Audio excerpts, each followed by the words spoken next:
నా పేరు Gopal, CPM party Maddur area కార్యదర్శి. ఈరోజు మద్దూరు మండల కేంద్రంలో మద్దూరు, దామరిద్ద, కోస్గి, గుండుమాల్, కొత్తపల్లికి సంబంధించినటువంటి సిపిఎం పార్టీ ఏరియా విస్తృత సమావేశం జరిగింది. ఈ ప్రాంతంలో ఉన్నటువంటి సమస్యల మీద ఈ సమావేశంలో చర్చించడం జరిగింది. ముఖ్యంగా గ్రామీణ ప్రాంతాల్లో, గ్రామాల్లో గ్రామ పరిపాలన అనేది పూర్తిగా మూలకబడినటువంటి పరిస్థితి ఉంది. కాంగ్రెస్ పార్టీ అధికారంలోకి వచ్చి దాదాపు 2 సంవత్సరాలు గడుస్తూ ఉంది. పంచాయతీ పరిపాలన లేక దాదాపు 2 సంవత్సరాలు, రేపు జనవరి వస్తే 2 సంవత్సరాలు కావస్తూ ఉంది.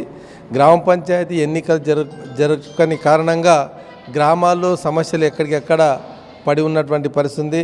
గ్రామాల్లో వీధి బల్బులు లేవు, మంచినీళ్ళ సమస్య ఏర్పడుతుంది, వీధి రోడ్లు లేవు, డ్రైనేజీ సమస్య ఎక్కడ పడ్డా అక్కడ చెత్త వేరుకపోతూ ఉంది, మురికి వేరుకపోతుంది, డ్రైనేజీలు లేనటువంటి వ్యవస్థ ఉంది ఈరోజు. కాబట్టి ప్రభుత్వం వెంటనే స్థానిక సంస్థల ఎన్నికలు జరపాల్సినటువంటి బాధ్యత ప్రభుత్వానికి ఉంది. ఇప్పటికే చాలా ఆలస్యం అయిపోయింది. ఇప్పటికైనా కోర్టే మొట్టికాయలు వేసినా కూడా ఈ ప్రభుత్వాలు స్పందించినటువంటి పరిస్థితి మనం చూస్తూ ఉన్నాం. కాబట్టి వెంటనే స్థానిక సంస్థల ఎన్నికలు జరిపి గ్రామాల్లో పరిపాలన కొనసాగించాల్సినటువంటి బాధ్యత ప్రభుత్వానికి ఉంది. అదేవిధంగా ప్రభుత్వం అధికారంలోకి వచ్చి 2 సంవత్సరాలుగా వస్తూ ఉంది. ఇప్పటికి కూడా గ్రామీణ ప్రాంతాల్లో ప్రజలకు ఇచ్చినటువంటి సంక్షేమ పథకాలు అమలు చేయడంలో విఫలమవుతూ ఉంది. అరకొర అమలు చేసిన మెజార్టీగా ఈరోజు రాజు యువ వికాసం పేరుతోన, యువకుల పేరుతోన పెద్ద ఎత్తున దరఖాస్తు ఫారాలు తీసుకున్నది. ప్రతి ఊరు నుండి 100 దరఖాస్తులు వచ్చినాయి. ఎక్కడ కూడా యువ వికాసం లోన్లు ఇవ్వడం లేదు. ఇప్పటి కూడా ఇందిరమ్మ ఇండ్లకు సంబంధించి ఎక్కడ కూడా అసలైన అరువులకు ఇప్పటికి కూడా ఇందిరమ్మ ఇండ్లు అందని పరిస్థితి మనం చూస్తున్నాం. ఊరికి 20 ఇచ్చినా దాదాపు 15-20 ఏళ్ళుగా గ్రామాల్లో ఇండ్లు రాని పరిస్థితి కారణంగా చాలా ఇబ్బందుల్లో ప్రజలు ఉన్నారు. ఇందిరమ్మ ఇండ్లు అరువులంటే అందరికీ కూడా మంజూరు చేయాల్సిందిగా మేము డిమాండ్ చేస్తూ ఉన్నాం. పెన్షన్ పెంచుతామన్నారు. గతంలో ఇచ్చిన పెన్షనే ఇప్పటికి కొనసాగుతుంది. 4000 పెన్షన్ అన్నారు. ఇప్పటికి కూడా 2 సంవత్సరాల పెన్షన్లు పెంచే పరిస్థితి లేదు. కొత్త పెన్షన్లు కూడా రాలేదు. అదేవిధంగా రేషన్ కార్డులు కొంత ఉంది, ఇంకా చాలా డిలేట్ చేసేది, యాడ్ చేసేది సమస్య. ఇప్పటికి కూడా 100 మంది రోజుగా మండల ఆఫీసుల చుట్టూ తిరుగుతూ ఉన్నటువంటి పరిస్థితి ఉంది. కాబట్టి ఇట్లా సంక్షేమ పథకాలు అమలు చేయడంలో ప్రభుత్వం ఇక దృష్టి పెట్టాల్సిన అవసరం ఉందని చెప్పి సందర్భంగా మేము తెలియజేస్తూ ఉన్నాం.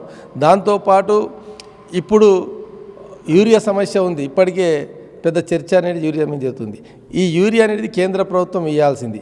కేంద్ర ప్రభుత్వం ఇవ్వకుండా రాష్ట్రాల మీద దొబ్బి ఇదేదో రాష్ట్ర ప్రభుత్వాన్ని దోషులుగా చూపించే ప్రయత్నం కేంద్ర ప్రభుత్వం చూస్తూ ఉంది. అది సరైన పద్ధతి కాదు. ఈరోజు కేంద్ర ప్రభుత్వంలో ప్రభుత్వంలో భాగస్వామ్యంగా ఈ రాష్ట్రం నుండి ఎన్నికైనటువంటి ఎంపీలు ఉన్నారు.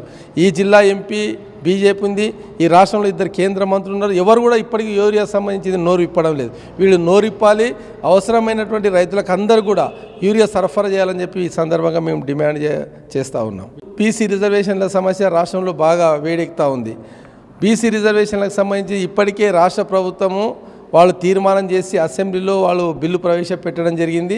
ఇది ఈరోజు పార్లమెంటు బీజేపీ కేంద్ర ప్రభుత్వం కోర్టులో బంతి ఉంది ఇప్పుడు బీసీ రిజర్వేషన్లది. కాబట్టి వెంటనే కేంద్ర ప్రభుత్వం కూడా బిల్లు పాస్ చేసి ఈ స్థానిక సంస్థల ఎన్నికల్లో 42% రిజర్వేషన్లు అమలు చేసేందుకు చర్యలు చేయాలి. లేకపోతే ఈ రాష్ట్రంలో కాంగ్రెస్తో పాటు వామపక్ష పార్టీలు అన్నీ కలిసి వచ్చే పార్టీలు అంతా కూడా పెద్ద ఎత్తున ఆందోళన కూడా ఈ సందర్భం ఇప్పటికే చేపట్టడం జరిగింది. నిరసన కార్యక్రమాలు చేస్తూ ఉన్నాం. సిపిఎం పార్టీ కూడా ఈ జిల్లాలో 42% రిజర్వేషన్ అమలు చేయాలని ధర్నాలు అట్లాంటి జరిగింది. ఇక క్షేత్రస్థాయిలో కూడా ఇట్లాంటి ఈ 42% రిజర్వేషన్ల కోసం కలిసి వచ్చి అన్ని పార్టీలని, సంఘాలని, బీసీ సంఘాలని కలుపుకొని పోయి రానున్న కాలంలో ఉద్యమం చేస్తామని చెప్పి ఈ సందర్భంగా తెలియజేస్తా ఉన్నాం.